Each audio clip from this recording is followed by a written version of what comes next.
Саламатсыздарбы урматтуу телекөрүүчүлөр. Бүгүнкү биздин көрсөтүүбүздүн каарманы дал ушул Кыргыз Ата айылынан чыккан, учурда спорт жаатында өлкөбүзгө зор салым кошуп келе жаткан Нурмухамбет Токтоев тууралуу болмокчу. Анда эмесе ошол Нурмухамбет мырзанын ийгиликтери тууралуу, машыгуулары тууралуу сиздерге кененирээк чагылдырып берсек, биз менен болуңуздар.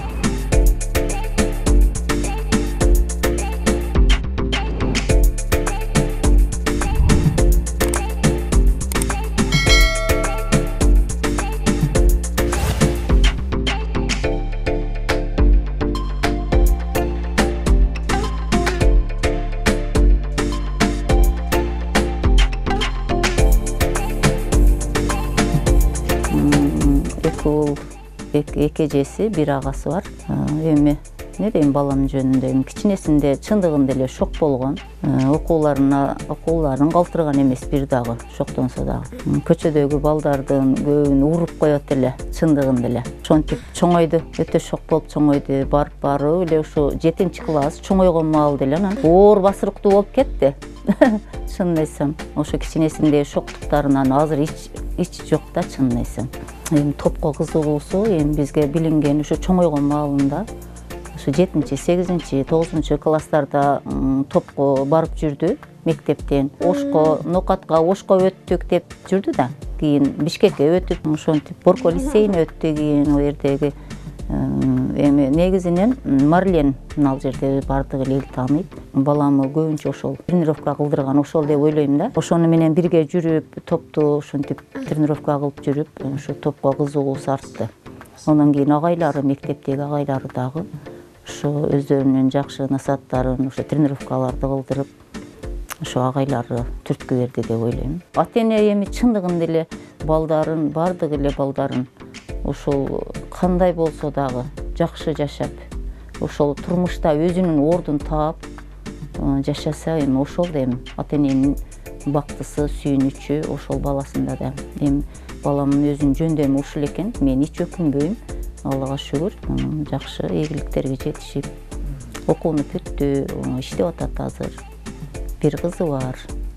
Ошо.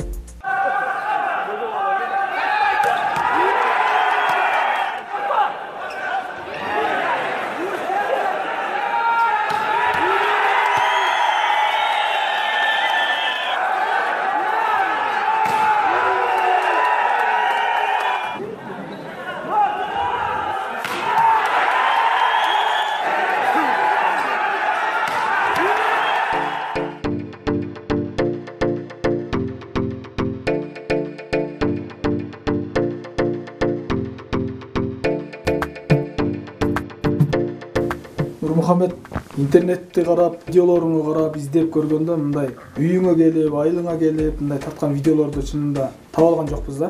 Бирок бир канча жолу мыкты оюнчу, мыкты волейболчу, Кыргызстандын алдыңкы ушу оюнчуларынан болуп жүрөсүң азыркы учурда деле. Азыр ушул жерде биздин телекөрүүчүлөргө өзүңдүн мындай эсте калган, мындай аябай өзүңө жакын алган бир ийгиликтериңен, сыйлыктарыңан бөлүшпөйсүңбү? Эми эсте калчу сыйлыктар көп эле болду. Эсте калчу сыйлыктар деп бул жакта 2017 муну алгам Лушигров деп Мальдив аралында. Кайсы жерде болду эле бул? Мальдив аралында, Мале шаарында болгон. Ушул зоналдык оюнда биринчи место алганбыз 2017 жылы. Ошондо Лушигров деп мыкты чабуулчу деп алган. Мыкты чабуулчу. Мыкты чабуулчу деп ушуну алган, ушул эсте калган. Андан бул жактан келгенден кийин премьер-министр кабыл алган. Ошондо Жээнбеков Сооронбай Шарипович өзү ошо экс-президент премьер-министр болуп турган ошол маалда келгенибизде ошо премьер-министр кабыл алып, ушундай алкыш немеден жарыялаган. Андан кийин 2016 жылдын мыкты оюнчусу деп немеге номинацияга ат салышкан. Спорт Эвардсга. Ошондо жылдын мыкты спортсмен, волейболчу болуп мени табышып, голосование болгон, ошондон жеңип чыгып, ошо 2016 жылдын мыкты оюнчусу болгон. Анан 2018 немеге барып едим. Мальдив островга кайра эле өзүм контракт менен баргам, өзүм жалгыз. ошондо биринчи местени алдык ал жактын оюнунда. Ал жактын клуб оюн болгон. Ошондо биринчи местени алып, ушу лучший игрок алган. Муну дагы лучший нападающий, лучший игрок деп экөөнү бир алган. Оюндун жыйынтыгы боюнча. Муну 2018 Бангладеште алган, мыкты оюнчу деп. Ошол Бангладеште Центральный Азияны болгон. Ошондо 2018 жылдын мыкты чабуулчу деп алган мунда. Сиз ушул мына алган сыйлыктарыңызды да көп чет өлкөдөн алыпсыз да. Ушу көп жерлерге барып, спорттон көп нерсе мындай алсаңыз керек өзүңүзгө. Эмне таптыңыз өзү спортко келгенден тартып? Спортчулар спортко келгенден тартып адам менен мамиле кылышты. Биринчи адам менен сүйлөшүп, мамиле кылып, бири-биринин тилин табышып, эл катарына кошулуп, эл менен чогуу болуп, ишке орноштук. Көп нерсе алыпсыз. Көп ийгиликтер болду спорт менен. Көп өлкөгө чыктык. Жакшы ийгиликтер көп болуп атат. Өкүнбөйсүз.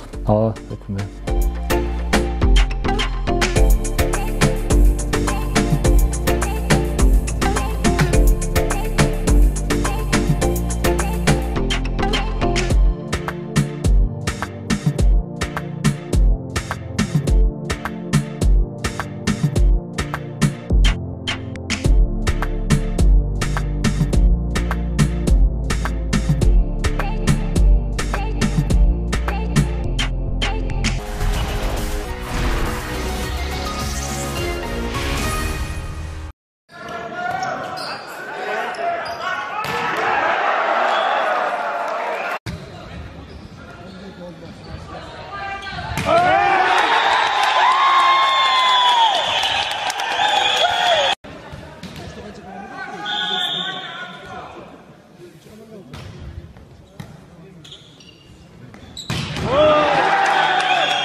Урматтуу телекөрүүчүлөр, биз Нокат районунун Кыргыз Ата айыл аймагындагы Борко айылында турабыз.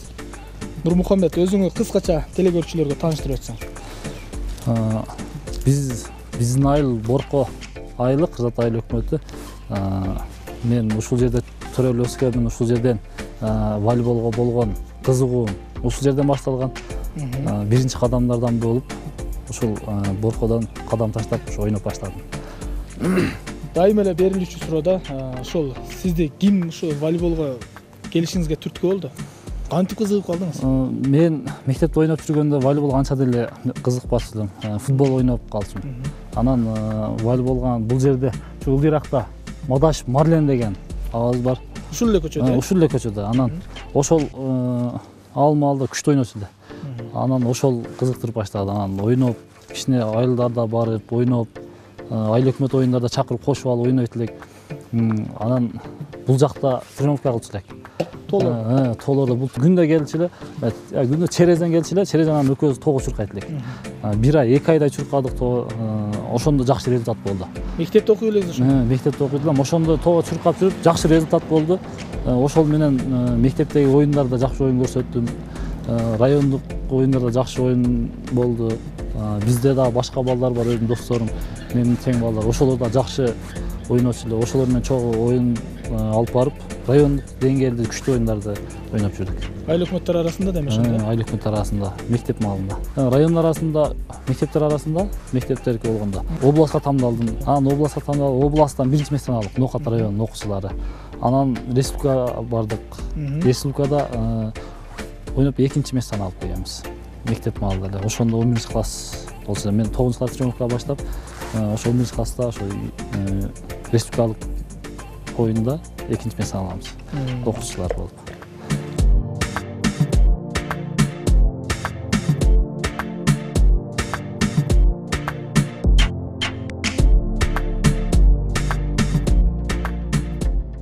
Бул кичинесинен Нурмухаммедти жакшы тааныйм. Коңшу да болобуз. Мурда көп залга барбай эле мына ушу көчөдө эле мындай жип тартып алып ойнош элек. Ошондо жаштыгынан бизден кичине болсо да жакшы ойнойт эле. Ошодон кичине себептер болуп анан ошого жараша кичине ояк бияка алып барганбыз, жетелегенбиз. Нурмухаммедтин эмне десе ошо болуп турган маалы. Кайсы командага ойнойм десе ойнойт. Бардык командалар өздөрүнө кошконго аракет кылышат. Жакшы азыр. Сборный Кыргызстандын эң күчтүү оюнчусу десе болот. Нурмухаммедтин бир эле өзгөчөлүгү эмес, бардык жагынан күчтүү. Подача алганга, прием алганга күчтүү, защитасы күчтүү, нападениеси, блогу да бардык жагынан күчтүү. Техникасы өтө жакшы.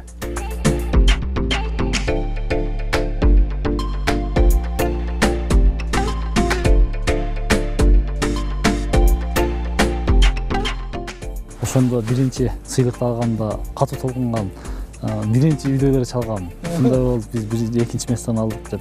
Ошондо мыкты оюнчу болгом ошол жакта. Мектеп маалда.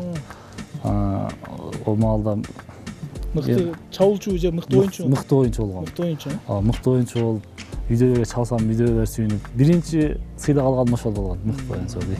Биринчи университетке баргам, Ош технологиялык университет. Ошондо Дархан команда түзүлгөн 2012-жылы биринчи курс болуп барганым, ошондо Дархан команда түзүлүп 6 жыл ойнодум.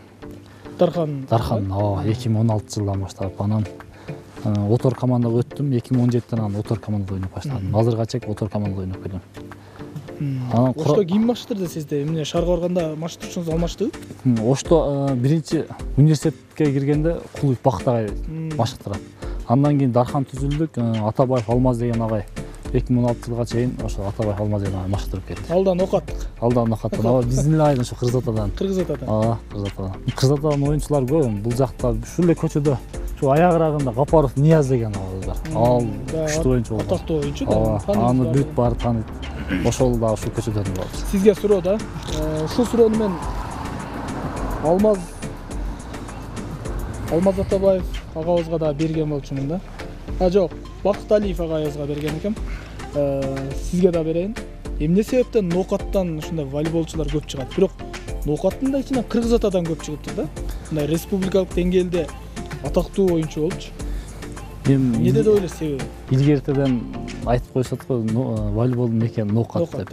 Ошо Ноокаттын oyuncular көп. Мен мисалы Марлен апа ошол үйрөткөн мага. Ал өзү ойноп, ал дагы ошо күчтүүлөрдүн оюнун көрүп өскөн экен. Мен дагы бири-бирин көрүп, мен дагы бунун оюнун көрүп, мен өзүм апарса заменде отурсам да сүйүнөт элем. Заменде отуруп көрүп, баягыларды ойногон кандай ойнойт, мындай көздү каныктырып, ошентип ойноп жүрүп, акыры ушул даражага жеттим. Демек бири-бириңизди өстүрүп келатат экен да? Бири-бирин өстүрүп. Сиз кандай? Сиз да мындай көңүл буруп атасызбы? Өзүңүздөн кийинки жаштарда ушундай волейболчу спортко оюндуп атасызбы? Азыр биз бүт футболго кызыгып кетти азыр. Мини футбол деп газондо бүт айылдарга салынып. Биз аракет кылып атабыз, Кудай буюрса, булдан бияка дагы чыгарабыз деп балдардан. Сиз өзү волейболдон башка эмнеге кызыгасыз дагы? Футбол ойнойт экенсиз. Мен спорттон башка дегеле эмнеге кызыгасыз? Ырдайсызбы же бийлейсизби же башка бир өнөрүңүз барбы? Мен андай деле неме боюнча спортко волейбол менен неме көп, тенниске көп. Стол тенниске, стол теннис ойноп.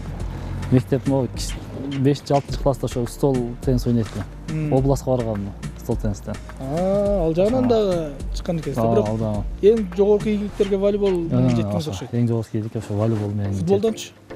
Футболдон ошо Айыл өкмөтүнүн немесинде командасында ойнойм, мини футбол. Анан Бишкекте команда ачылган, Ноокат деп, Бишкекте жашаган ноокаттар бүт чогулуп бир команда ачкан. Ал жакта лигага кошулуп, ошо лигада ойноп келет азыр. Демек футболду жакшы ойнойт экенсиз да? Футболду аракет кылып ойноп. Кимиси көбүрөөк жүрөгүңүзгө жакын, кимисин мындай сүйүп ойнойсуз? Эми волейболду көп ойноп калган үчүн азыр волейболду же немеге жакшы волейбол. Анан футбол эми кызыккан үчүнбү? Футболго кызыктуураак болуп кетет. Ушул да бир суроо да. Мисалы мындай көп спортчулардан, тажрыйбалуу спортчулардан сурасам, топ оюндарынан болобу, кайсыл топ оюндарынан алганда баскетбол, волейбол, футбол эң ден соолукка пайдалуусу бул волейбол деп айтат да. Кандай ойлойсуз? Мен деле ошо туура деп ойлойм. Волейболдо эми травма аз болот, футболдо эми тебишип кетесиң, башка болуп кетесиң. Волейболдо травма азыраак башкаларга караганда. Анан кол, үстүн дененин үстүнкү бөлүгү да иштейт экен да волейболдочу. Футболдо көбүнчө пут менен жүгүрүп, ушундай. Волейболдо бүт неме пут менен алып койсоң деле боло берет. Футболдо андай болбой калат.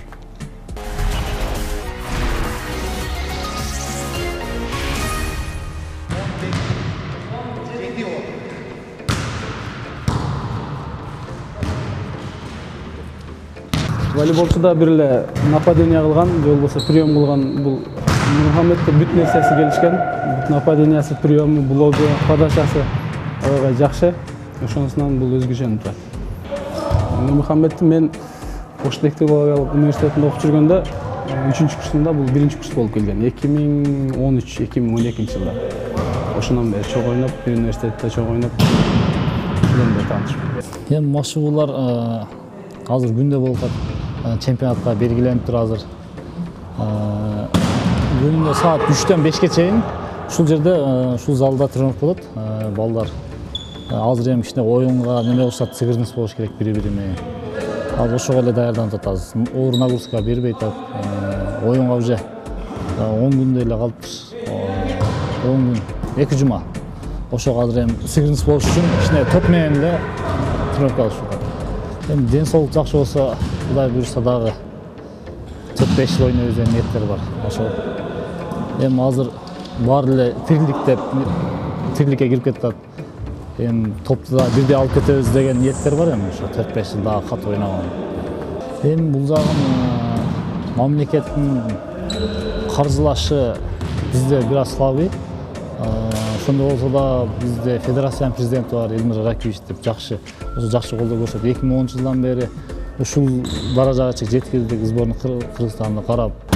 Клубтан жакшы жардамдар болот эми. Ар бир команданын клубтарынан жакшы жардам болуп, ошонун эмесине ойноп келатабыз. Ушу кыргыз волейболунун алдыга дүйнөлүк деңгээлге таанылышына эми биз кичине салым кошуп калсак дейбиз. Салым кошуп калсак, ошол спортто жакшы ийгиликтерди жаратып, ушу кыргыз элине жакшы тартууласак деген ошол ниеттерибиз. Эми спортсмен деген бүт баарына даяр болуш керек. Биз жерге барсаңыз шарты начар болот, караңгы болот, полу начар болот. Биз жерге барсаңыз шарты келишкен жакшы залдар болот. Эми спортсмен деген бүт баарына даяр болуп барыш керек. Шартын бизде деле жакшы буюрса азыркы немеге. Эми мурункулар айтат, бизде эшикте ойногонбуз деп. Азыр бүт шарттар менен залдар салынып атат. Мына азыркы мына зал жаңы түштү. Ушул деле бүт шарты бар, жакшы түштү. Ошол спортсмендер бүт баарына даяр болсо, ошо ойноп кетет деген. Азыр эми шартка байланыштуу чемпионатта ошо путум кичине жаракат алды. Ошо жаракка кеткен боюнча ушул боюнча азыр немеде жүрөм, дем алышта. Азыр анча спортчулар бар эми мындай кичине ойноп туруп эле баягы жылдыз оорусу деген бар. Ошо менен ооруп калат. Ошол эң жаман, жылдыз оорусу менен ооруп калган. Спортчу деген жөнөкөй, мындай тренердин айтканын кылып, өз убагында келип, тренировкасын жакшы кылса, ошол чыныгы спортсмен деп ойлойм. Мен тренерлерге айтам, ушул 3-4 тренер болду. Ушуга чейин алмашып, ошо 4 тренерге тең мен чоң ыраазычылык айтам. Ошолордун күчү менен, ошолордун колдоосу менен ушул даражага жеттим деп ойлойм.